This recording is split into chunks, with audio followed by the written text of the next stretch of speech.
السلام علیکم تمام اہل اسلام کو میرا سلام۔ اگر ابھی تک آپ نے ہمارے اس چینل کو سبسکرائب نہیں کیا تو نیچے دیے گئے سبسکرائب بٹن پر کلک کیجئے اور ساتھ ہی بیل آئیکن پر کلک کیجئے تاکہ ہماری ہر نئی آنے والی ویڈیو آپ تک جلد از جلد پہنچ سکے۔ آج کا میرا موضوع ہے ارکان اسلام۔ ارکان اسلام سے پہلے میں آپ کو اسلام کے بنیادی عقائد بتاؤں گی۔ جیسا کہ آپ سب جانتے ہیں کہ اعمال کی بنیاد ایمان پر ہے۔ ایمان اس پختہ عقیدے کو کہتے ہیں جو دل کی گہرائیوں میں اتر جائے اور اس میں شک و شبے کی کوئی گنجائش باقی نہ رہے۔ ایسا عقیدہ روح میں بس جاتا ہے اور دل و دماغ پر حاوی ہو جاتا ہے، پھر کوئی بات اس کے خلاف نہیں سوچی جا سکتی اور کوئی عمل اس عقیدے کے خلاف نہیں کیا جا سکتا، بلکہ تمام اعمال اس عقیدے کی وجہ سے اور اسی کے اشارے پر کیے جاتے ہیں۔ اسی لیے رسول اللہ صلی اللہ علیہ وآلہ وسلم کو جب دین اسلام پھیلانے کا حکم ملا تو آپ صلی اللہ علیہ وآلہ وسلم نے عقائد کی اصلاح سے ابتدا فرمائی۔ تو اسلام کے بنیادی عقائد یہ ہیں جو بہت ہی چند لوگوں کو پتہ ہوں گے۔ نمبر 1، اللہ پر ایمان۔ اللہ پر ایمان سے مراد ہے کہ اللہ کی ذات میں کسی کو شریک نہ کیا جائے، اس کو اکیلا مانا جائے۔ وہ ذات واحد ہے، اس چیز پر دل سے یقین رکھنا اللہ پر ایمان کہلاتا ہے، جسے ہم دوسرے لفظوں میں توحید بھی کہتے ہیں۔ نمبر 2، ملائکہ پر ایمان۔ ملائکہ یعنی فرشتوں پر ایمان رکھنا کہ اللہ تعالیٰ نے فرشتے بھی بنائے ہیں۔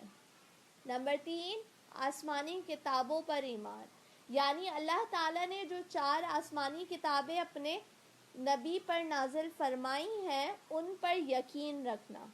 نمبر 4، رسالت پر ایمان۔ نمبر 5، آخرت پر ایمان۔ آخرت پر ایمان سے مراد ہے کہ جب انسان مر جائے گا تو اس کے بعد کی زندگی پر انسان کو کامل ایمان ہونا چاہیے۔ یہ بھی اسلام کے بنیادی عقائد میں شامل ہے۔ نمبر 6، تقدیر پر ایمان۔ نمبر 7، موت کے بعد کی زندگی پر ایمان۔ یہ تمام وہ عقائد ہیں جو اسلام کے بنیادی عقائد ہیں، اور جو شخص ان بنیادی عقائد پر ایمان نہیں رکھتا وہ اسلام کے دائرے سے خارج ہے۔ جیسا کہ اب ہم بات کریں گے ارکان اسلام کی۔ ارکان اسلام کی بات ہم کریں گے قرآن اور حدیث کی روشنی میں، اور ساتھ ہی ساتھ اس کے فوائد بھی جانیں گے۔ تو جیسا کہ آپ سب جانتے ہیں کہ ارکان رکن کی جمع ہے، جس کے معنی ستون ہے۔ رکن ایسی چیز کو کہتے ہیں جس پر کسی عمارت کے قائم رہنے کا دار و مدار ہو۔ یہاں ارکان اسلام سے مراد دین کے وہ بنیادی اصول اور اعمال ہیں جن پر اسلام کی پوری عمارت قائم ہے۔ نبی کریم صلی اللہ علیہ وآلہ وسلم کا ارشاد گرامی ہے، اسلام کی عمارت 5 ستونوں پر اٹھائی گئی ہے: اس بات کی شہادت کہ اللہ کے سوا کوئی معبود نہیں، اور یہ کہ حضرت محمد صلی اللہ علیہ وآلہ وسلم اللہ کے بندے اور اس کے رسول ہیں، اور نماز قائم کرنا اور زکوٰۃ دینا اور حج کرنا اور رمضان کے روزے رکھنا۔ اس حدیث سے صاف واضح ہو جاتا ہے کہ اسلام کی بنیاد 5 ستونوں پر رکھی گئی ہے، جس پر پوری اسلام کی عمارت قائم ہے، جس میں سب سے پہلے ہے کلمہ شہادت، پھر ہے نماز، پھر ہے زکوٰۃ، پھر ہے حج، پھر ہے رمضان کے روزے رکھنا۔ تو سب سے پہلے ہم بات کریں گے کلمہ شہادت کی۔ جو ارکان اسلام کا سب سے پہلا رکن ہے۔ ارکان دین میں سب سے اہم کلمہ شہادت ہے، جس کے الفاظ ہیں اشہد ان لا الہ الا اللہ وحدہ لا شریک لہ واشہد ان محمدا عبدہ ورسولہ، جس کا ترجمہ ہے میں گواہی دیتی ہوں کہ اللہ کے سوا کوئی معبود نہیں، وہ یکتا ہے، اس کا کوئی شریک نہیں، اور میں اس بات کی بھی گواہی دیتی ہوں کہ محمد صلی اللہ علیہ وآلہ وسلم اس کے بندے اور اس کے آخری رسول ہیں۔ اللہ کو ایک ماننے کا عقیدہ اسلام میں بنیادی حیثیت کا حامل ہے، جس کے بغیر کوئی انسان مسلمان نہیں ہو سکتا۔ عقیدے کا مطلب یہ ہے کہ ایک چیز پر انسان کا یقین اتنا پختہ ہو جائے کہ اس میں شک کی گنجائش ہی باقی نہ رہے۔ انسانی زندگی میں عقیدے کی اہمیت اور اس کے اثرات کا تذکرہ آپ کو اچھے سے معلوم ہے کہ اللہ کو یکتا ماننا کلمہ شہادت کی اہم بنیاد ہے، اور آپ صلی اللہ علیہ وآلہ وسلم کو اللہ کا آخری رسول ماننا، کیونکہ آپ صلی اللہ علیہ وآلہ وسلم پر دین کی تکمیل کر دی گئی، آپ کے بعد کوئی نبی نہیں آئے گا۔ عقیدہ توحید انسان کو قناعت اور بے نیازی کی دولت سے مالا مال کر دیتا ہے۔ یہ عقیدہ انسان کو لالچ، حسد اور بزدلی سے نجات دلاتا ہے، اور انسان کے دل میں یہ پختہ باتیں پیدا کرتا ہے کہ صرف ایک اللہ ہی خالق و رازق ہے، وہ جسے چاہتا ہے زیادہ دیتا ہے اور جسے چاہتا ہے کم دیتا ہے، عزت و ذلت اور حکومت و دولت صرف اور صرف اسی کے ہاتھ میں ہے۔ اللہ کے سوا نہ کوئی کسی کو ضرر پہنچا سکتا ہے نہ نفع، وہ جس کو جو کچھ عطا کرتا ہے ایک مصلحت کے تحت اور آزمائش و امتحان کی غرض سے عطا کرتا ہے، اور پھر وہ جسے جو کچھ دینا چاہتا ہے کوئی اس کو روک نہیں سکتا، اور جسے کسی چیز سے محروم کرنا چاہتا ہے تو کوئی دوسرا اسے وہ چیز دے نہیں سکتا۔ اس کے ساتھ ایک اللہ کو ماننے کا عقیدہ انسان کو اس کے قانون کا پابند بناتا ہے۔ یہ یقین کہ اللہ تعالیٰ انسان کے تمام چھوٹے بڑے، ظاہر اور پوشیدہ اعمال سے واقف ہے، اس سے کوئی چیز چھپی ہوئی نہیں ہے، اسے غلط کاری اور گناہ گاری سے محفوظ رکھتا ہے، اور اسے معاشرے کا ایک مفید اور ذمہ دار شہری بناتا ہے۔ کلمہ شہادت کا پہلا حصہ یعنی اشہد ان لا الہ الا اللہ عقیدہ توحید ہی کا اعلان و اعتراف ہے، جبکہ کلمہ شہادت کا دوسرا حصہ یعنی اشہد ان محمدا عبدہ ورسولہ اس امر کا اعلان ہے کہ حضرت محمد صلی اللہ علیہ وآلہ وسلم اللہ تعالیٰ کے بندے اور سچے رسول ہیں، اور آپ صلی اللہ علیہ وآلہ وسلم کا پیش کردہ دین ہی دین حق ہے۔ ان دونوں باتوں کی گواہی دیے بغیر کوئی شخص مسلمان نہیں ہو سکتا۔ جبکہ دیکھا جائے تو توحید و رسالت دو چیزیں ہیں، لیکن دراصل دونوں ایک ہی حقیقت کے دو پہلو ہیں۔ نہ اللہ کو مانے بغیر کوئی شخص رسول کو مان سکتا ہے، اور نہ رسول کو تسلیم کیے بغیر اللہ تعالیٰ کو پہچان سکتا ہے۔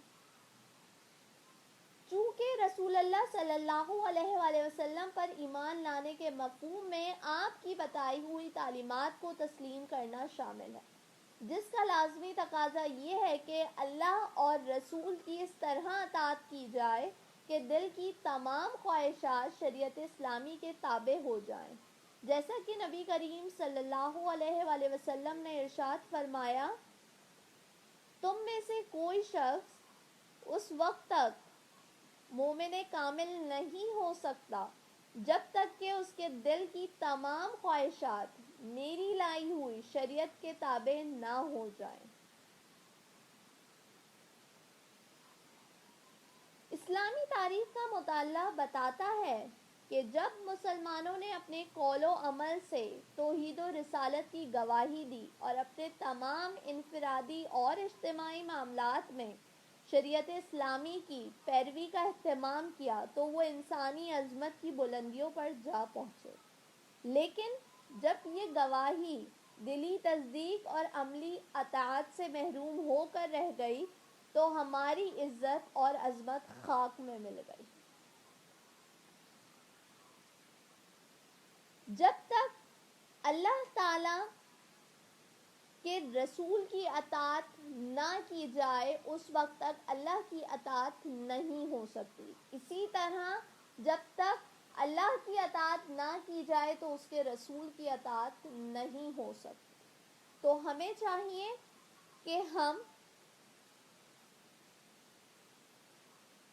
کلمہ شہادت کا اعتراف کریں اور اس کو اپنی زندگی میں لائیں تاکہ ہم بھی انسانی عظمت کی بلندیوں پر جا پہنچیں اور ہمیں بھی نہ صرف دنیا میں بلکہ آخرت میں بھی کامیابی ملے۔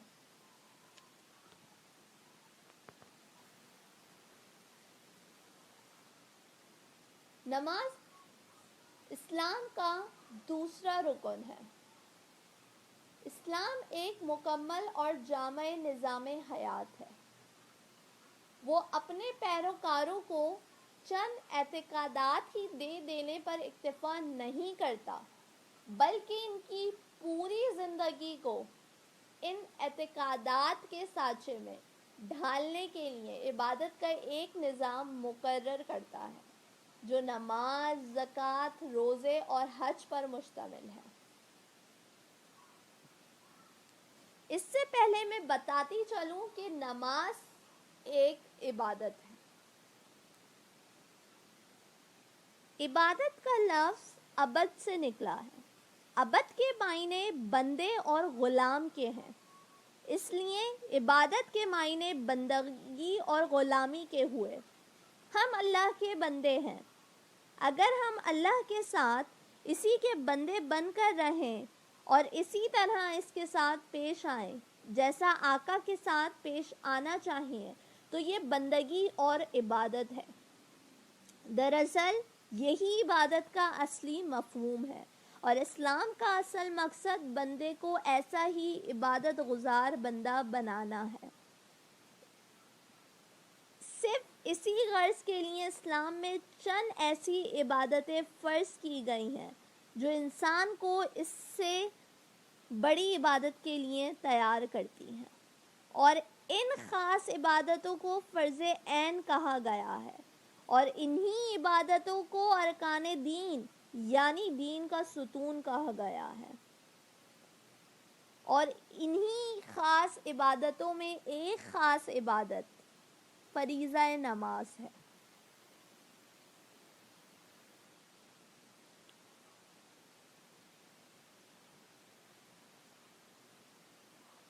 اللہ تعالیٰ کا ارشاد ہے، قائم رکھو نماز اور مت ہو شرک کرنے والوں میں۔ ایک اور جگہ ارشاد باری تعالیٰ ہے، نماز بارگاہ الہی تک رسائی کا بہترین ذریعہ ہے۔ ایک اور جگہ ارشاد ہوا، اور نماز قائم کرو اور زکوٰۃ دیا کرو اور رکوع کرو رکوع کرنے والوں کے ساتھ۔ نبی کریم صلی اللہ علیہ وآلہ وسلم کی بہت سی احادیث نماز کی تاکید پر مشتمل ہیں، جن میں سے ایک یہ ہے، دین کی اصل بنیاد خدا اور رسول کے سامنے سر تسلیم خم کر دینا ہے، اور اس عمارت کا ستون نماز ہے۔ نماز کے لیے قرآن میں صلاۃ کا لفظ استعمال ہوا ہے جس کے لفظی معنی دعا ہے۔ مگر شرعی اصطلاح میں نماز اس خاص طریقے سے عبادت کرنے کا نام ہے جو ہمیں حضور صلی اللہ علیہ وآلہ وسلم نے سکھایا اور اس کے متعلق ارشاد فرمایا، یعنی نماز دین کا ستون ہے۔ نماز چونکہ دینی تربیت کا اہم ترین حصہ ہے، اس لیے ہر امت پر فرض رہی اور تمام انبیاء اپنی امتوں کو نماز کی تلقین کرتے رہے۔ قرآن مجید میں نماز پڑھنے کی بار بار تلقین کی گئی۔ قرآن بتاتا ہے کہ نماز قائم کرنے والے فلاح پائیں گے اور اسے ترک کرنے والے ذلت و خواری کا شکار ہوں گے۔ ایک آیت میں مذکور ہے کہ جب عذاب کے فرشتے جہنمیوں سے عذاب پانے کی وجہ دریافت کریں گے تو وہ اپنے جہنم میں پھینکے جانے کی یہ وجہ بتائیں گے۔ وہ بولیں گے ہم نہ تھے نماز پڑھتے، یعنی ہم نماز نہیں پڑھتے تھے۔ دل و زبان سے اللہ کو معبود تسلیم کرنے کے بعد اس کے سب سے اہم حکم نماز کی ادائیگی سے انحراف ایک طرح سے اللہ کو معبود ماننے سے انکار کے برابر ہے۔ اسی لیے صرف اور صرف اسی لیے نبی کریم صلی اللہ علیہ وآلہ وسلم نے فرمایا، جس نے جان بوجھ کر نماز چھوڑی اس نے کافرانہ روش اختیار کی۔ نماز قرب خداوندی کا سب سے مؤثر وسیلہ ہے۔ اسی لیے نبی کریم صلی اللہ علیہ وآلہ وسلم کا ارشاد ہے، جب تم میں سے کوئی نماز پڑھتا ہے تو گویا اپنے رب سے چپکے چپکے بات چیت کرتا ہے۔ اسی اہمیت کے پیش نظر قیامت کے روز سب سے پہلے نماز کا حساب ہوگا۔ نبی کریم صلی اللہ علیہ وآلہ وسلم نے فرمایا، قیامت کے روز سب سے پہلے نماز کے متعلق سوال کیا جائے گا۔ حضرت صلی اللہ علیہ وآلہ وسلم کو توحید کے بعد سب سے پہلا حکم نماز کے بارے میں ہوا۔ ارشاد ہوا، اے پیغمبر، میرے ان بندوں سے کہہ دیجئے کہ جو ایمان لائے ہیں اور نماز قائم کریں۔ قرآن مجید میں جگہ جگہ ارشاد ہوا ہے کہ نمازی فلاح پائیں گے اور بے نمازی ذلیل و خوار ہوں گے۔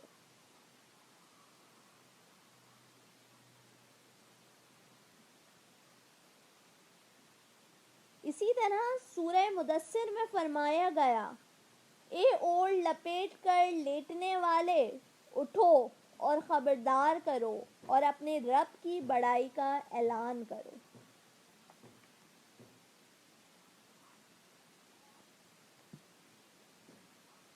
رسول اللہ صلی اللہ علیہ وآلہ وسلم نے ایک اور جگہ فرمایا، اللہ تعالیٰ 5 طرح سے اس کا اکرام فرماتے ہیں۔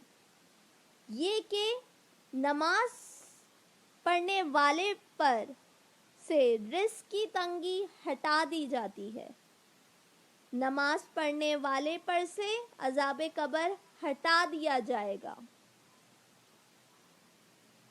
یہ کہ قیامت کے دن اس کو اعمال نامہ بائیں ہاتھ میں دیا جائے گا، نماز پڑھنے والا پلسرات سے بجلی کی طرح گزار دیا جائے گا، نماز پڑھنے والا حساب سے محفوظ رہے گا۔ اللہ تعالیٰ نے 5 نمازیں ہر مسلمان مرد و عورت، غلام، آزاد، عاقل اور بالغ پر فرض فرمائی ہیں۔ اسی لیے ارشاد باری تعالیٰ ہے، نماز پڑھو اللہ تعالیٰ کے لیے مغرب اور عشاء کی اور صبح کی اور عصر و ظہر کی۔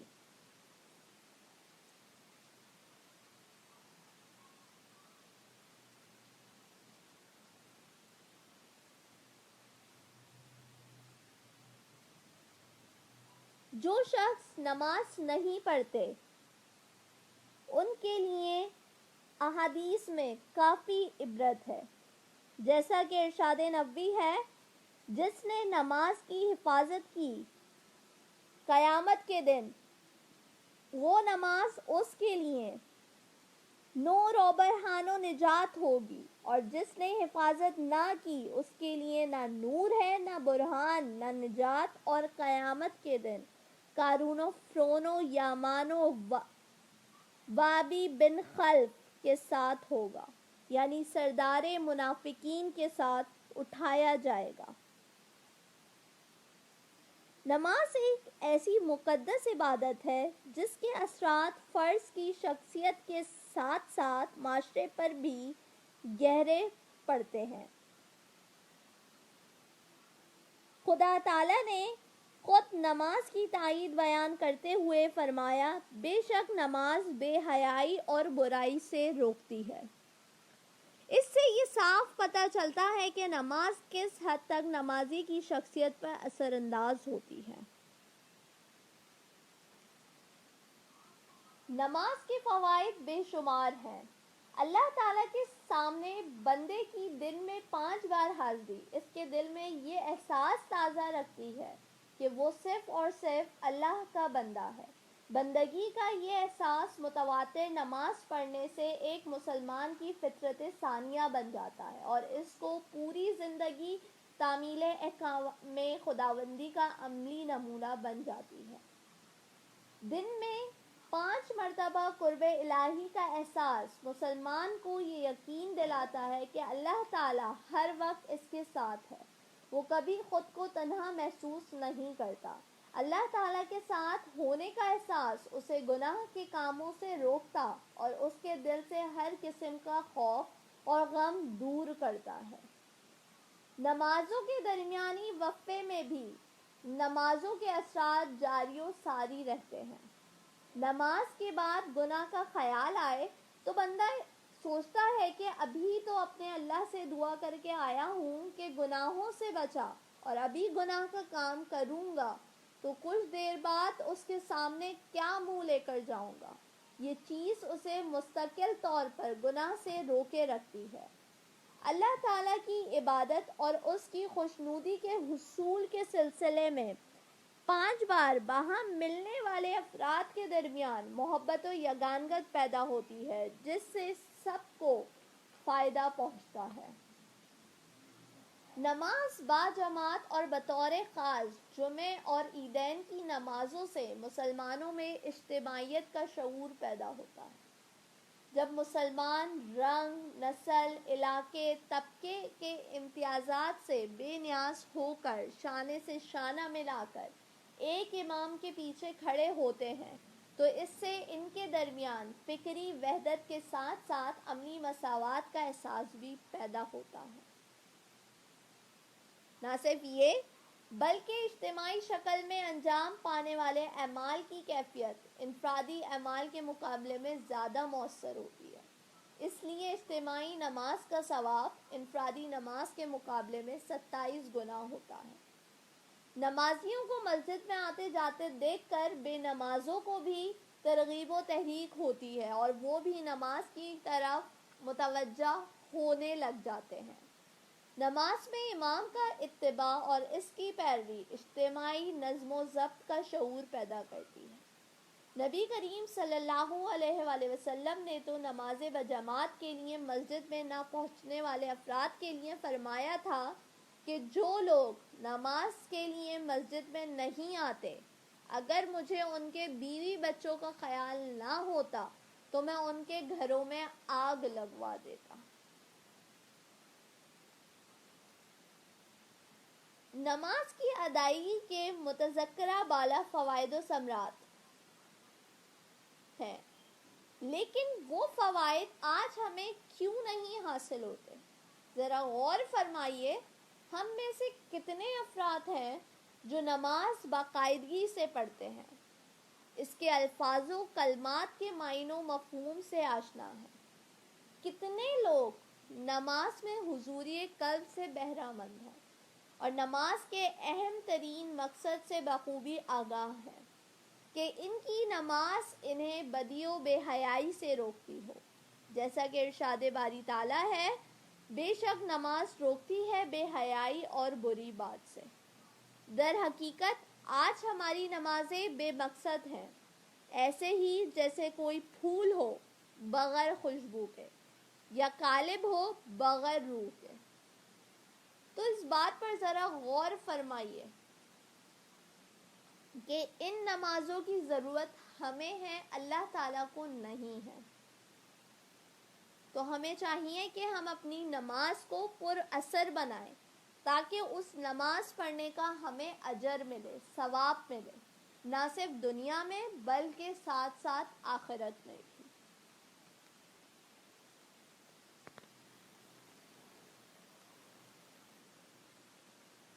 اسلام کا دوسرا رکن روزہ ہے۔ اس کے لیے قرآن و حدیث میں صوم کا لفظ استعمال ہوا ہے، جس کے معنی اپنے آپ کو روکنا ہے۔ اصطلاح شریعت میں روزے سے مراد صبح صادق سے لے کر غروب آفتاب تک اللہ کی خوشنودی کے لیے بعض مخصوص امور کی سر انجام دہی اور کھانے پینے سے اپنے آپ کو روکے رکھنا کا نام روزہ ہے، جو روزے کے علاوہ دوسرے ایام میں جائز ہے۔ قرآن حکیم کے بیان کے مطابق یہ پہلی امتوں پر بھی فرض رہا ہے۔ روزہ ایک نہایت ہی اہم عبادت ہے۔ انسان کی نفس کی صفائی اور تقویٰ کے حصول میں اس کا بڑا عمل دخل ہے۔ اس کا منکر کافر اور ترک کرنے والا سخت فاسق و گناہ گار ہے۔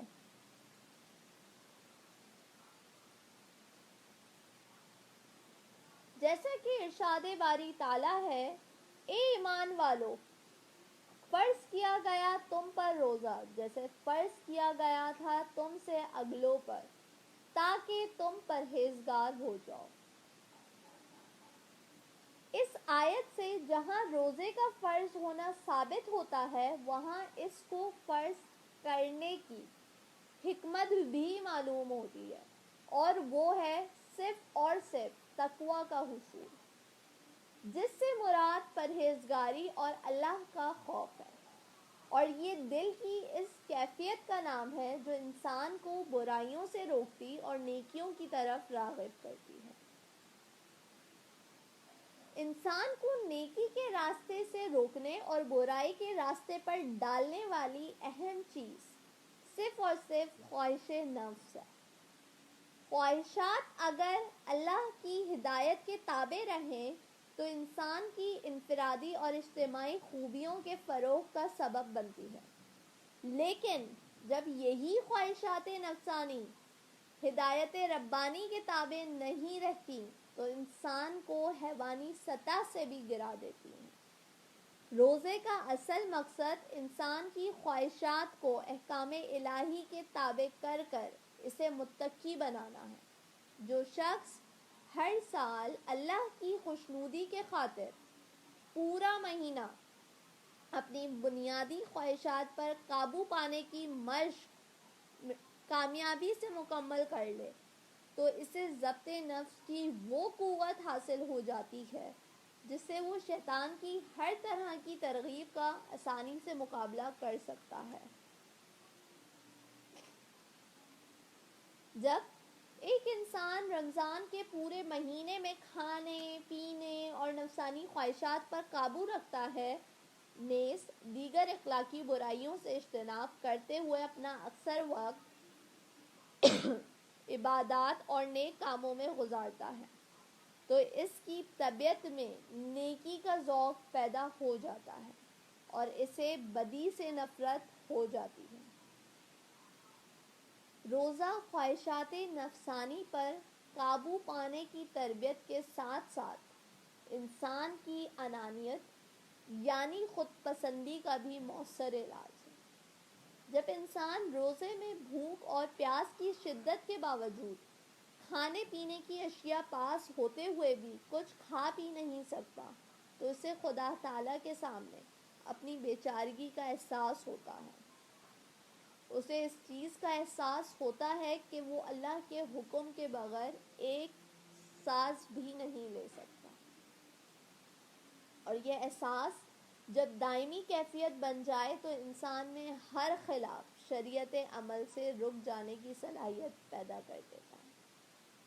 نبی کریم صلی اللہ علیہ وآلہ وسلم نے ارشاد فرمایا، ایمان اور احتساب کے ساتھ رکھے گئے روزوں سے پچھلے تمام گناہ معاف ہو جاتے ہیں، اور ساتھ ساتھ یہ بھی فرمایا، بہت سے روزے دار ایسے ہیں کہ جن کو اپنے روزوں سے بھوک اور پیاس کی اذیت کے سوا کچھ حاصل نہیں ہوتا۔ آپ صلی اللہ علیہ وآلہ وسلم نے مزید فرمایا، اگر کوئی شخص روزہ رکھ کر بھی جھوٹ اور غلط کاریوں سے نہیں بچتا تو اس کا کھانا چھڑانے سے اللہ کو کوئی دلچسپی نہیں، کیونکہ روزے کا اصل مقصد ہی تقوی حاصل کرنا ہے، یعنی پرہیزگار بننا ہے۔ جب انسان پرہیزگار ہی نہیں بن رہا تو اللہ کو اس کے بھوکے پیاسے رہنے کی کوئی حاجت نہیں، کوئی ضرورت نہیں۔ جو روزے نبی کریم صلی اللہ علیہ وآلہ وسلم کے قول کے مطابق ایمان اور احتساب کے ساتھ رکھے جائیں، ان کے ثواب کا اندازہ ان حدیثوں سے صاف واضح ہو جائے گا۔ آدمی کے ہر عمل کا ثواب اللہ کے یہاں 10 گنا سے لے کر 700 گنا تک ہو جاتا ہے، لیکن روزے کی تو بات ہی کچھ اور ہے۔ اللہ تعالیٰ فرماتا ہے، مگر روزہ تو خاص میرے لیے ہے، اس لیے اس کا ثواب میں اپنی مرضی سے جتنا چاہوں گا دوں گا۔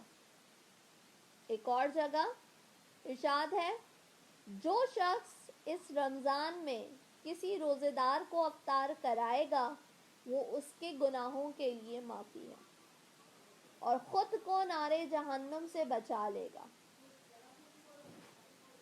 اور اسے روزے دار جتنا ہی ثواب ملے گا، جبکہ اس روزے دار کے اپنے ثواب میں کوئی کمی واقع نہیں ہوگی۔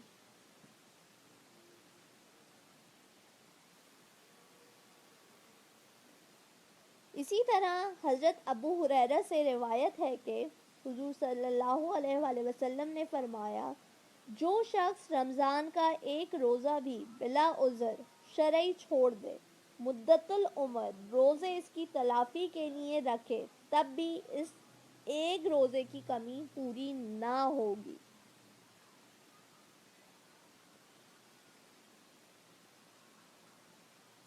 روزے ہر عاقل اور بالغ مسلمان مرد اور عورت پر رکھنا فرض ہے۔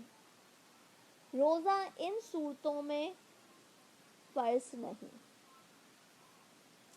وہ مرض جس کو ہلاک ہو جانے یا مرض بڑھ جانے یا دیر سے اچھا ہونے یا تندرست کو بیمار ہو جانے کا گمان ہو تو ان پر روزہ فرض نہیں۔ مسافر جب کہ اسے غیر معمولی تھکان یا مشقت بڑھ جائے ورنہ روزہ رکھنا افضل ہے۔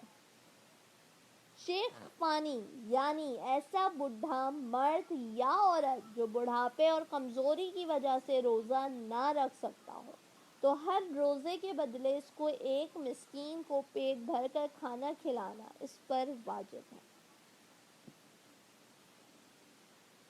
روزے کی اہمیت کا اندازہ تو صرف اور صرف اسی آیت سے لگایا جا سکتا ہے کہ اللہ تبارک و تعالیٰ قرآن مجید میں صاف صاف ارشاد فرماتا ہے، روزہ میرے لیے ہے اور میں ہی اس کا بدلہ دوں گا۔ یوں تو روزہ ایک انفرادی عبادت ہے، لیکن اس کے اجتماعی فوائد بھی ہیں۔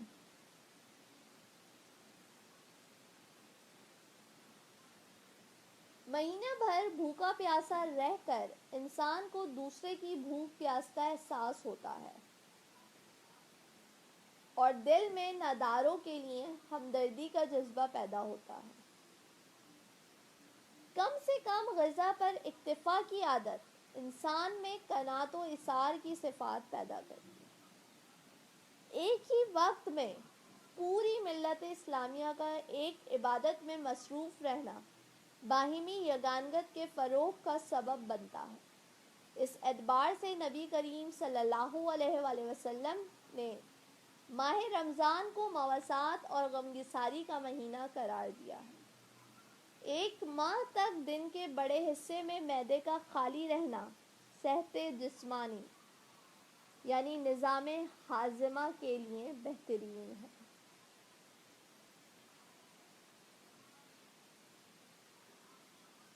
ایک اور جگہ ارشاد باری تعالیٰ ہے، مہینہ رمضان کا ہے جس میں نازل ہوا قرآن، ہدایت ہے واسطے لوگوں کے اور دلیل روشن۔ سو جو کوئی پائے تم میں سے اس مہینے کو تو ضرور روزے رکھے اس کے۔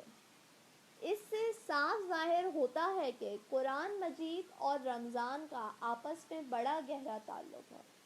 قرآن کے مضامین میں انسان کی ہدایت و رہنمائی کا ذریعہ ہے، اور ہدایت و رہنمائی حاصل کرنے کی اولین شرط تقوی اور پرہیزگاری ہے، جو انسان میں روزے کے ذریعے نشو و نما پاتی ہے۔ اس لیے رمضان میں قرآن کی شب و روز تلاوت پر بڑا زور دیا گیا ہے، اور اس کا بے انتہا اجر و ثواب بیان کیا گیا ہے، اور نماز تراویح کی بھی یہی غرض اور مصلحت ہے۔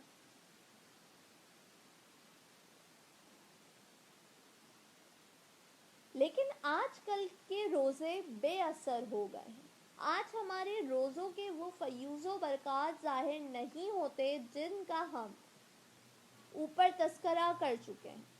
اس کی اصل وجہ یہ ہے کہ ہم روزے کے اصل مقصد تقوی یعنی ضبط نفس سے بے خبر ہیں۔ اس کی اہم شرائط ایمان اور احتساب دونوں سے غافل ہیں۔ جس طرح عام طور پر ہماری نمازیں دکھاوے کی ہیں، ویسے ہی ہمارے روزے بھی بالعموم نمائشی ہو گئے ہیں۔ تو ہمیں چاہیے کہ ہم اپنی عبادات دکھاوے کے لیے نہیں بلکہ اللہ کی خوشنودی حاصل کرنے کے لیے رکھیں، تاکہ انسان میں تقوی اور پرہیزگاری جیسی صفات پیدا ہوں۔ اسلام کا تیسرا رکن زکوٰۃ ہے۔ اللہ تعالیٰ کے عطا کردہ معاشی نظام میں زکوٰۃ کو بنیادی اہمیت حاصل ہے، جس کا اندازہ اس بات سے ہوتا ہے کہ قرآن میں اکثر مقامات پر ادائیگی نماز کے ساتھ ساتھ ادائیگی زکوٰۃ کا بھی حکم دیا گیا ہے۔ نماز اگر بدنی عبادت ہے تو زکوٰۃ مالی عبادت ہے۔ نظام میں زکوٰۃ کی حیثیت کے پیش نظر حضرت ابوبکر صدیق رضی اللہ تعالیٰ عنہ نے زکوٰۃ کی ادائیگی کا انکار کرنے والوں سے جہاد کیا، باوجود یہ کہ وہ کلمہ گو تھے، اور فرمایا کہ میں اپنی زندگی میں ان دونوں فرائض کی تعمیل میں کوئی فرق نہیں ہونے دوں گا۔ زکوٰۃ کے لغوی معنی پاک کرنے کے ہیں۔ جو انسان زکوٰۃ ادا کرتا ہے وہ خدا کے حکم کے مطابق نہ صرف اپنے مال کو پاک کر لیتا ہے بلکہ اس کے ذریعے اپنے دل کو بھی دولت کی ہوس سے پاک کرتا ہے، اور دولت کے مقابلے میں اللہ کی محبت کو اپنے دل میں جگہ دیتا ہے، اور اسی کے حکم پر صرف اور صرف اپنی دولت کو قربان کرتا ہے۔ ادائیگی زکوٰۃ اسے یہ بھی یاد دلاتی ہے کہ جو دولت وہ کماتا ہے وہ حقیقت میں اس کی ملکیت نہیں بلکہ اللہ کی دی ہوئی امانت ہے۔ یہ احساس اسے معاشی بے راہ روی سے بچاتا اور اس کے تمام معاشی اعمال کو احکام الہی کا تابع کرتا ہے۔ نبی کریم صلی اللہ علیہ وآلہ وسلم کے ارشاد کے مطابق معاشی معاملات دین کا اہم حصہ ہیں۔ جب انسان دولت جیسی نعمت اللہ کے حکم پر قربان کرتا ہے تو اللہ تعالیٰ اس کے اس اثار کی قدر کرتے ہوئے اس قربان شدہ مال کو اپنے ذمہ قرض قرار دیتا ہے، اور وعدہ فرماتا ہے کہ بندے کا یہ قرض وہ کئی گنا بڑھا کر واپس کرے گا۔ اسی لیے ارشاد ربانی ہے، اگر قرض دو اللہ کو اچھی طرح پر قرض دینا وہ دونا کرے اس کو تمہارے لیے اور تم کو بخشے، اور اللہ قدردان ہے اور تحمل والا۔ اس کے مقابلے میں جو لوگ زکوٰۃ ادا نہیں کرتے ان کے لیے اللہ تعالیٰ کا ارشاد ہے، اور جو لوگ سونا اور چاندی گاڑ کر رکھتے ہیں اور اس کو اللہ کی راہ میں خرچ نہیں کرتے، سو ان کو دردناک عذاب کی خبر دے دیجیے۔ زکوٰۃ کے مصارف اللہ تعالیٰ نے خود متعین فرما دیے ہیں۔ قرآن مجید میں ارشاد باری تعالیٰ ہے، زکوٰۃ جو ہے سو وہ حق ہے مفلسوں کا اور محتاجوں کا، اور زکوٰۃ کے کام پر جانے والوں کا، اور جن کا دل پر جانا منظور ہے، اور گردنوں کے چھڑانے میں، اور جوتا وان بھرے، اور اللہ کے راستے میں اور راہ کے مسافر کو۔ ٹھہرایا ہوا ہے اللہ کا، اور اللہ سب کچھ جاننے والا، حکمت والا ہے۔ اس آیت کی روح سے مندرجہ ذیل مصارف زکوٰۃ معلوم ہوئے۔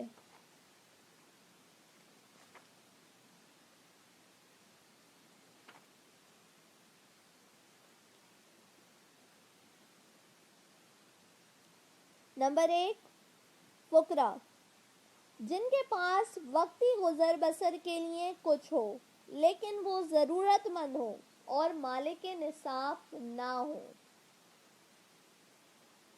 نمبر 2، مساکین، جن کے پاس اپنی گزر اوقات کے لیے بھی کچھ نہ ہو۔ نمبر 3، عاملین زکوٰۃ، وہ افراد جو وصولی زکوٰۃ پر مامور ہیں، انہیں مد زکوٰۃ سے تنخواہ یا حق الخدمت دیا جا سکتا ہے۔ مؤلفۃ القلوب، وہ نو مسلم جن کی تالیف قلب اور حوصلہ افزائی مقصود ہو، جو اپنے سماج سے کٹ کر اور سب کچھ چھوڑ چھاڑ کر اسلام کی آغوش میں آنا چاہتے ہوں یا آ چکے ہوں، ان پر زکوٰۃ فرض ہے۔ گردنیں چھڑانے کے لیے، یعنی غلاموں کو غلامی کی زنجیروں سے آزاد کرنے کے لیے زکوٰۃ کی رقم صرف کی جا سکتی ہے، حالانکہ آج کل یہ طبقہ موجود نہیں۔ قرض اتارنے کے لیے، ایسے مقروض جو قرض میں جکڑے ہوئے ہوں اور اس سے نجات پانے کی استطاعت نہ رکھتے ہوں۔ فی سبیل اللہ، ایسے افراد جو فکر میعاد سے بے نیاز ہو کر اللہ کی راہ میں اللہ کے دین کی نصرت کے لیے نکل کھڑے ہوں، مثلاً مجاہدین فی سبیل اللہ، یا ایسے افراد جو کل وقتی طور پر حصول علم دین میں مصروف ہیں۔ نمبر 8، ابن السبیل، ایسے افراد جو خواہ اپنے وطن میں مالدار اور صاحب نصاب ہوں لیکن حالت سفر میں ایسی صورتحال سے دوچار ہو گئے ہوں کہ وطن سے یا گھر سے رابطہ اور مدد کا حصول ان کے لیے ممکن نہ ہو۔ ادائیگی زکوٰۃ کے چند اصول بھی ہیں۔ زکوٰۃ صرف مسلمانوں سے ہی لی جاتی ہے۔ وہ عزیز و اقارب جن کی کفالت شرعاً فرض ہے، مثلاً ماں باپ، بیٹا بیٹی، شوہر بیوی وغیرہ، انہیں زکوٰۃ نہیں دی جا سکتی۔ البتہ دور کے عزیز غیروں کے مقابلے میں قابل ترجیح ہیں۔ نمبر 3، عام حالات میں ایک بستی کی زکوٰۃ خود اسی بستی میں تقسیم ہونی چاہیے، البتہ اس بستی میں مستحقین زکوٰۃ کے نہ ہونے یا کسی دوسری بستی میں ہنگامی صورتحال، مثلاً سیلاب، زلزلہ، قحط وغیرہ کے مواقع پر دوسری بستی میں تقسیم کی جا سکتی ہے۔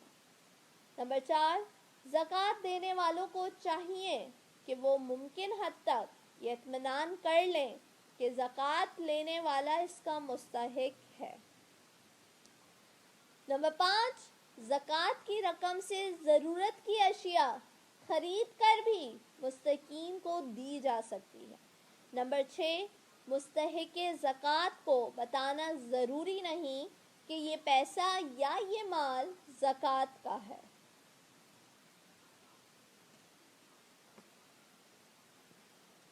زکوٰۃ ان لوگوں پر فرض ہے جن کے پاس ایک خاص مقدار میں سونا، چاندی، روپیہ یا سامان تجارت ہو۔ اس خاص مقدار کو نصاب کہتے ہیں۔ مثلا اگر آپ کے پاس 7.5 تولے سونا موجود ہے یا 52.5 تولے چاندی یا اس کے برابر نقدی یا سامان تجارت موجود ہے تو اس حالت میں آپ کے مال پر زکوٰۃ واجب ہوتی ہے۔ زکوٰۃ اسی وقت اور اسی مال پر واجب ہوگی جب اس مال کو جمع کیے ہوئے پورا 1 سال گزر چکا ہو۔ زکوٰۃ کے بے شمار فوائد ہیں۔ سودی نظام معیشت میں محنت کے مقابلے میں چونکہ سرمایہ کی افادیت کہیں زیادہ ہے، اس لیے محنت کش اور کارکن طبقہ مسلسل غریب سے غریب تر ہوتا چلا جاتا ہے، اور سرمایہ دار طبقہ مختلف طریقوں سے اس طبقے کی دولت ہتھیاتا چلا جاتا ہے اور امیر تر ہوتا چلا جاتا ہے۔ اس طرح معاشی نظام مفلوج ہو کر رہ جاتا ہے۔ زکوٰۃ اس صورتحال کا بہترین حل ہے۔ نظام زکوٰۃ کے ذریعے دولت کا ایک دھارا امیر طبقے سے غریب طبقے کی جانب بھی مڑ جاتا ہے، جس سے غریب لوگوں کی معاشی حالت بہتر ہو جاتی ہے۔ اسی حقیقت کو قرآن حکیم ان الفاظ میں بیان کرتا ہے: اللہ سود کو مٹاتا ہے اور خیرات کو بڑھاتا ہے۔ ادائیگی زکوٰۃ کا ایک فائدہ یہ بھی ہے کہ زکوٰۃ کے ذریعے پیدا ہونے والی کمی کو پورا کرنے کے لیے صاحب مال اپنی دولت کسی نہ کسی منافعت بخش کاروبار میں لگانے پر مجبور ہو جاتا ہے، جس سے سرمایہ کاری میں اضافہ ہوتا ہے۔ زکوٰۃ کی شرح کیونکہ صرف 2.5% ہے، لہٰذا صاحب مال یہ رقم دیگر قسم کے باہری ٹیکسوں کے مقابلے میں خوشدلی اور دیانت داری سے ادا کرتا ہے اور اپنا سرمایہ پوری آزادی سے کاروبار میں لگاتا ہے، جبکہ بھاری ٹیکسوں کی ادائیگی کے خوف سے سرمایہ چھپانے کا رجحان بڑھتا ہے، جس سے ملکی معیشت کمزور ہو جاتی ہے۔ معاشرے میں دولت کی وہی حیثیت ہے جو انسانی جسم میں خون کی۔ اگر یہ سارا خون دل میں جمع ہو جائے یعنی مالدار طبقے کے پاس جمع ہو جائے تو پورے اعضائے جسم یعنی عوام کو مفلوج کر دینے کے ساتھ ساتھ خود دل کے لیے بھی مضر ثابت ہوگا۔ اگر ایک طرف مفلس طبقہ ناداری کے مصائب سے دوچار ہوگا تو دوسری طرف صاحب ثروت طبقہ دولت کی فراوانی سے پیدا ہونے والے اخلاقی امراض مثلاً عیاشی، آرام کوشی، فکر آخرت سے غفلت شعوری کا شکار ہو جائے گا۔ ظاہر ہے ایسی صورت میں ان طبقوں میں حسد اور حقارت کے علاوہ کوئی اور رشتہ باقی نہیں رہے گا، بلکہ وقت کے ساتھ ساتھ یہ کشیدگی بڑھتی ہی جائے گی اور کسی نہ کسی بہانے ضرور رنگ لا کر رہے گی۔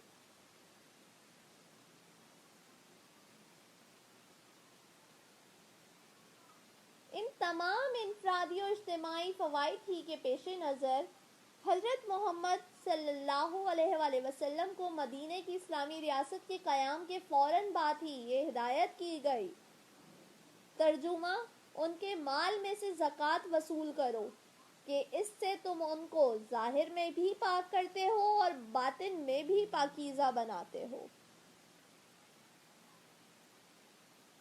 ویسے تو الحمدللہ ہمارے ملک میں نظام زکوٰۃ کا آغاز ہو چکا ہے۔ ہمارا فرض ہے کہ اس کی کامیابی کے لیے ہر ممکن تعاون اور کوشش کریں تاکہ اس کی برکت سے ہمارا معاشرہ دنیا کے لیے مشعل راہ بن سکے۔ زکوٰۃ کے فوائد و ثمرات تبھی ظاہر ہو سکتے ہیں جب ہر صاحب مال اللہ تعالیٰ کی خوشنودی کو اپنا لاہ عمل بنائے اور اسلام کے فیض رسانی اور نفع بخشی کے جذبے کو ملحوظ خاطر رکھے۔ خصوصاً زکوٰۃ کی وصولی اور تقسیم کا نظام اجتماعی طور پر قائم و دائم ہو۔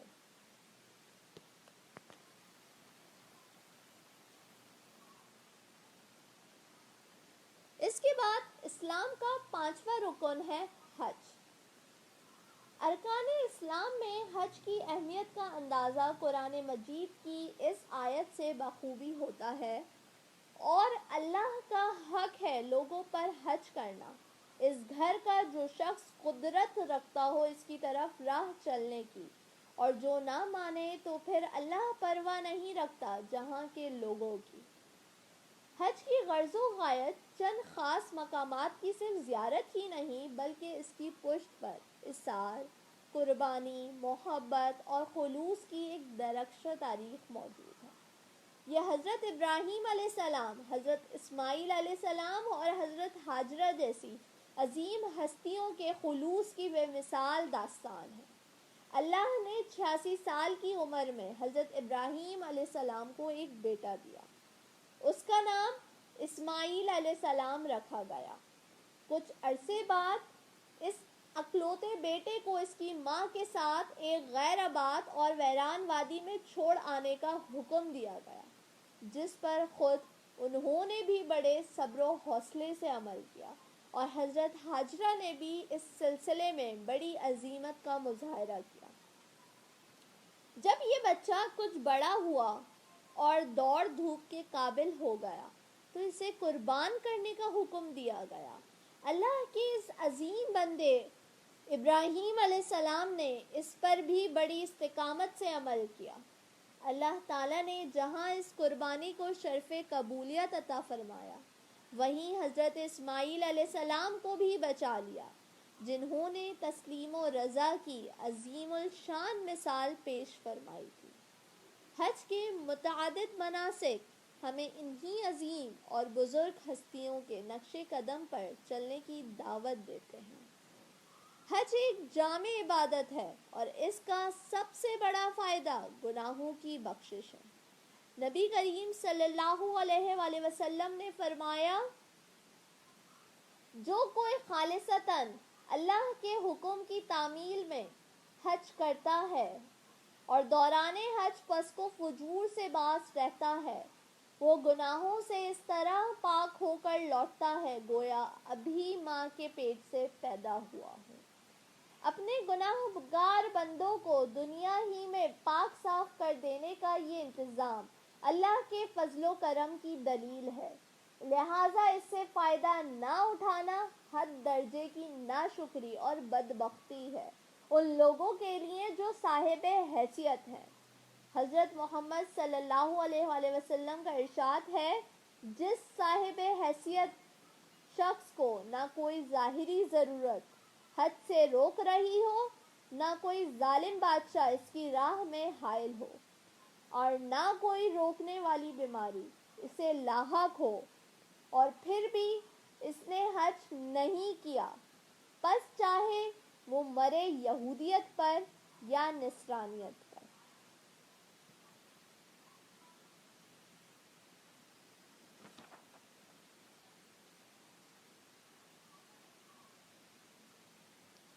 حج ہر عاقل و بالغ صاحب استطاعت پر زندگی میں ایک بار فرض ہے،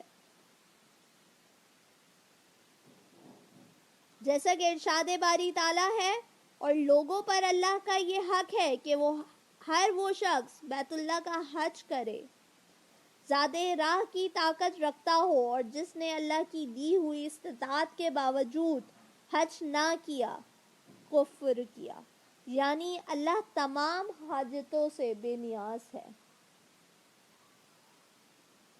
مسلمانوں کو حج کی بڑی ترغیب دی گئی، اور ایک اور جگہ فرمایا گیا، اور جب ہم نے اس گھر کو تمام انسانوں کا مرکز بنا دیا اور امن کا گہوارہ ٹھہرایا اور حکم دیا کہ مقام ابراہیم کو جائے نماز بناؤ۔ حج چونکہ اسلام کے 5 بنیادی ارکان میں سے ایک اہم رکن اور اس کی فرضیت قرآن سے ثابت ہے، اس لیے قرآن میں اس کی بڑی تاکید آتی ہے اور اللہ تعالیٰ کے متعدد مقامات پر حج کی اہمیت پر زور دیا ہے۔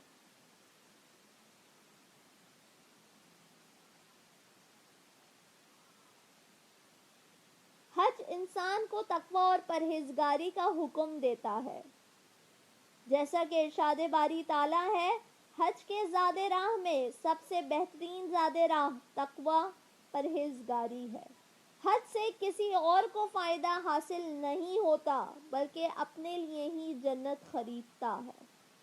حج کا اصل مقصد یہ ہے کہ لوگ اپنے اپنے فوائد کو حاصل کریں اور اس کے ساتھ چند مخصوص دنوں میں عبادت اور اللہ کی قرب بھی حاصل کر لیں۔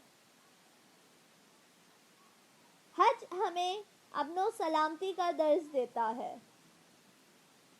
حج جیسی جامع عبادت میں تمام عبادات کی روح شامل ہے۔ حج کے لیے روانگی سے واپسی تک دوران سفر نماز کے ذریعے قرب الہی میسر آتا ہے۔ حج کے لیے مال خرچ کرنا زکوٰۃ سے مشابہت رکھتا ہے۔ نفسانی خواہشات اور اخلاقی برائیوں سے پرہیز اپنے اندر روزے کی سی کیفیت رکھتا ہے۔ گھر سے دوری اور سفر کی صعوبت میں جہاد کا رنگ ہے۔ ام المومنین حضرت عائشہ سے روایت ہے کہ رسول اللہ صلی اللہ علیہ وآلہ وسلم نے فرمایا، سب سے افضل جہاد حج مبرور ہے۔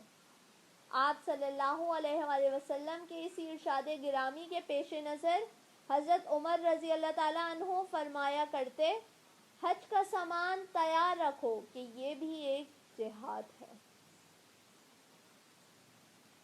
اگر حج کے مناسک پر غور کیا جائے تو معلوم ہوگا کہ ہر مرحلہ اپنے اندر اخلاقی اور روحانی تربیت کا سامان رکھتا ہے۔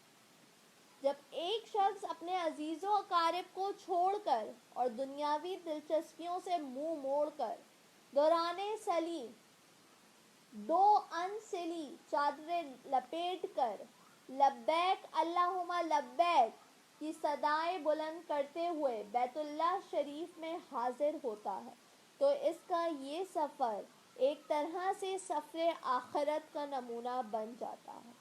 اس دینی ماحول اور پاکیزہ فضا میں جب وہ مناسک حج ادا کرتا ہے تو اس کی حالت ہی عجیب ہوتی ہے۔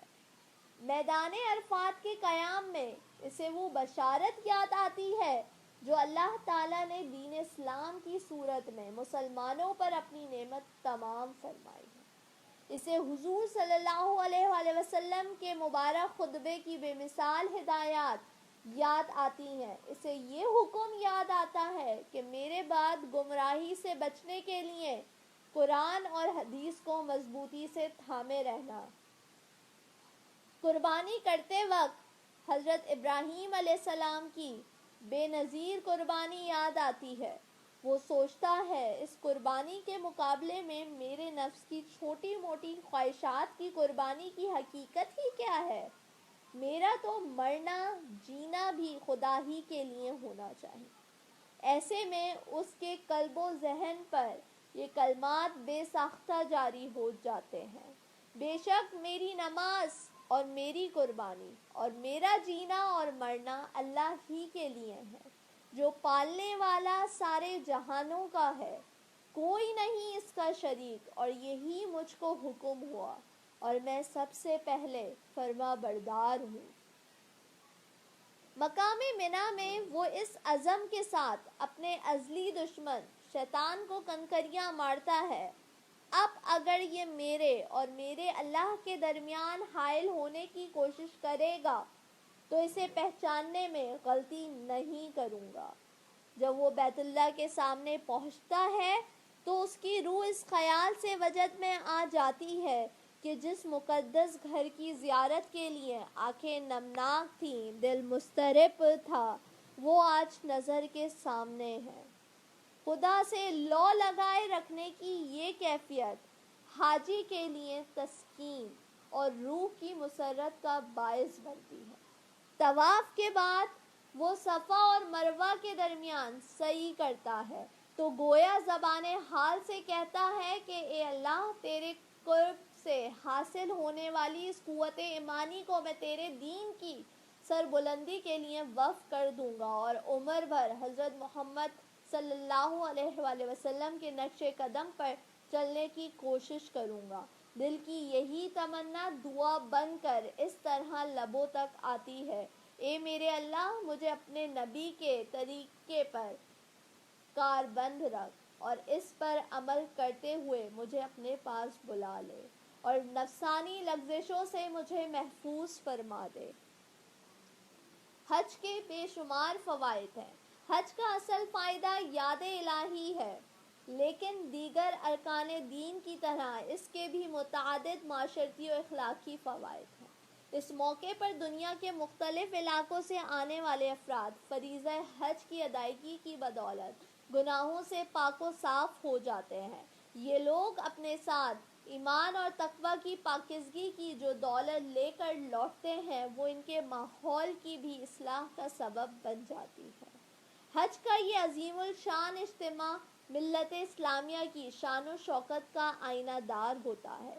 جب دنیا کے گوشے گوشے سے آئے ہوئے مسلمان رنگ و نسل، قوم و وطن کے امتیازات سے بلند و بالا ہو کر بیک زبان ایک ہی کلمہ لبیک اللہم لبیک دہراتے ہیں، ایک ہی کیفیت میں سرشار اپنے خدا کی پکار پر لپکے جا رہے ہوتے ہیں، تو گویا وہ خدا کے فداکار سپاہیوں کی ایک فوج معلوم ہوتے ہیں۔ حج کا ایک اہم تجارتی اور اقتصادی فائدہ یہ بھی ہے کہ مختلف ممالک سے آنے والے حجاج خرید و فروخت کے ذریعے معاشی نفع حاصل کرتے ہیں۔ حج کے مذکورہ بالا اجتماعی و انفرادی فوائد سے ہم تبھی فیضیاب ہو سکتے ہیں جب ہمارا مقصد رضا الہی ہو، ہماری سرگرمیوں کا مرکز و محور دین حق کی سربلندی ہو اور حج کے روحانی مقصد پر نظر جمی رہے، تبھی ہمارا حج مقبول و مبرور ہو سکتا ہے۔ ہمیں چاہیے کہ ہم ارکان اسلام پر دل و جان سے عمل کریں، کیونکہ یہ اسلام کی خاص عبادت ہے، اسلام کا فریضہ ہے جن کی کسی حال میں بھی معافی نہیں۔ اگر آپ کو میری یہ ویڈیو پسند آئی ہے تو زیادہ سے زیادہ لائک کیجیے، شیئر کیجیے اور